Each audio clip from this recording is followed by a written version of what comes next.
Shalom saudara-saudara dalam Yesus Kristus. Kita mengucap syukur kepada berkat yang telah Tuhan berikan kepada kita kemarin maupun hari ini ataupun untuk besok. Mari kita awal-awal terus mengucap syukur. Saudara-saudara yang terkasih dalam kasih Yesus, firman Tuhan kita pada saat ini akan kita sama-sama dengarkan. Semoga renungan kita akan memberikan kepada kita nasihat yang terbaik yang datang daripada Tuhan. Pada saat ini, mari kita berdoa. Bapa kami di surga, Tuhan Allah yang terkasih dan termulia, kami berdoa pada saat ini Tuhan, memohon kepadamu. Ampunilah dosa kami Tuhan, agar kami layak untuk diampuni dan kami layak di hadirat Tuhan, sehingga firman yang kami dengar memberikan nasihat kepada kami dan kami benar-benar mengerti apa yang Tuhan katakan kepada kami pada saat ini. Inilah doa kami Tuhan, lindungi kami, berikan kami akal pikiran yang baik. Dalam nama Yesus, amin. Saudara-saudara, judul renungan kita pada saat ini adalah saling membangun. Dan ayat renungan di dalam Roma 14 ayat 13 dan 19 mengatakan seperti ini. Karena itu, janganlah kita saling menghakimi lagi. Tetapi lebih baik kamu menganut pandangan ini. Jangan kita membuat saudara kita jatuh atau tersandung. Sebab itu, marilah kita mengejar apa yang mendatangkan damai sejahtera dan yang berguna untuk saling membangun. Beberapa tahun yang lalu, ketika saya memulahkan pelayanan saya telah diberikan sebuah buku kerja yang memfokuskan pada semua kenyataan antara satu sama lain yang ada dalam perjanjian baru.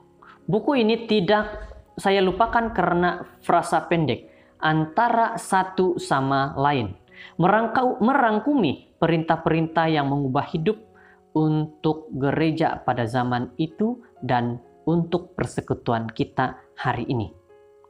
Dalam Roma 14 ayat 13 hingga 19, Paulus memberitahu orang-orang Rom bahwa mereka tidak sepatutnya menghakimi antara satu sama lain, tetapi bertekad untuk tidak meletakkan batu sandungan di jalan saudara mereka.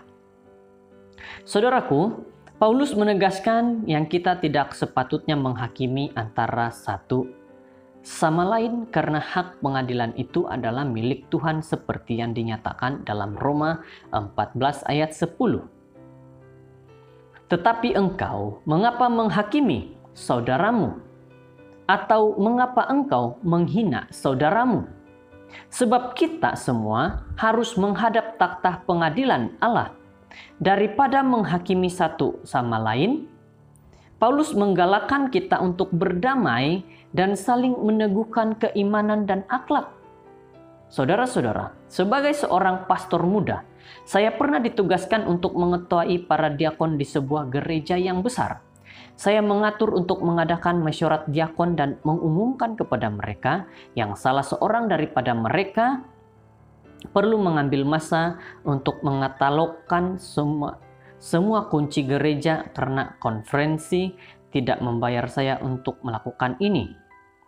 Saudara-saudara, saya akan selalu ingat akan salah seorang diakon yang bernama Chris Harsley yang telah datang dan melawat saya beberapa minggu kemudian dan sangat baik hati telah berkata kepada saya yang ramai diakon yang berada di mesyuarat itu mendapat gaji yang lebih banyak daripada saya dan saya boleh mengatakan kata-kata yang lebih baik untuk memotivasikan mereka.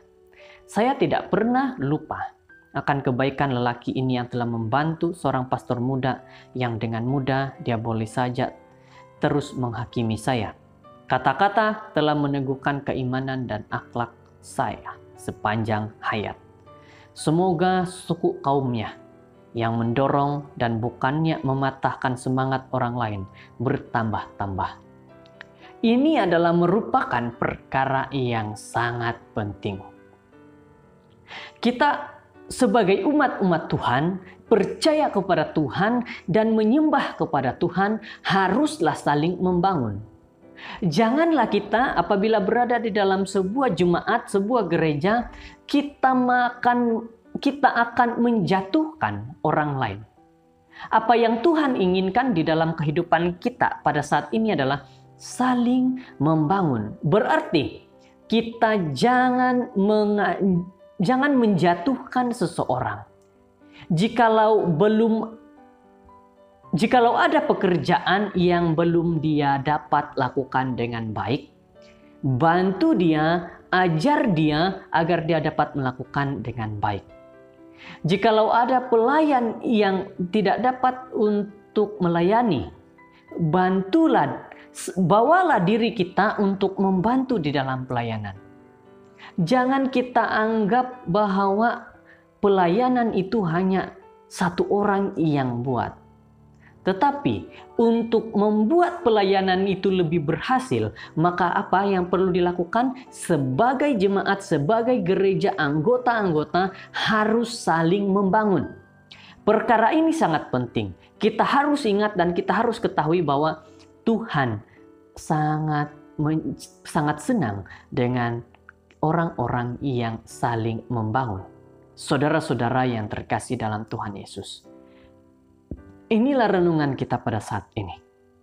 Kita membangun berarti kita membantu kepada orang-orang yang memerlukan bantuan. Bukannya kita duduk diam dan hanya menghakimi dan menjatuhkan.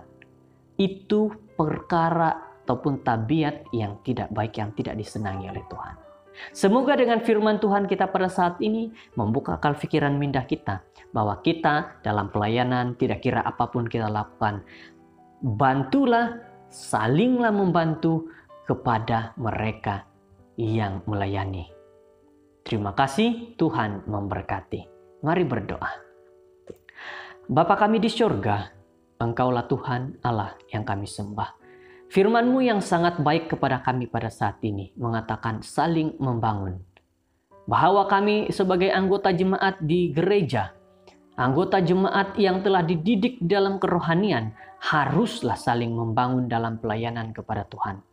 Dan janganlah biarkan kami menjadi iblis, menjadi setan ataupun pengikut kepada iblis, sehingga kami hanya berpikiran mahu menjatuhkan dan kami berpikiran yang jahat kepada seseorang. Sehingga seorang itu tidak membangun, tetapi dia merasa semakin tidak mempunyai apa-apa. Bantu kami Tuhan agar kami mengikut Tuhan dan bukan mengikut iblis. Terima kasih akan doa ini Tuhan yang Engkau telah dengar dan jawab. Kami serahkan diri kami masing-masing kepadamu. Di dalam nama Yesus kami berdoa. Amin.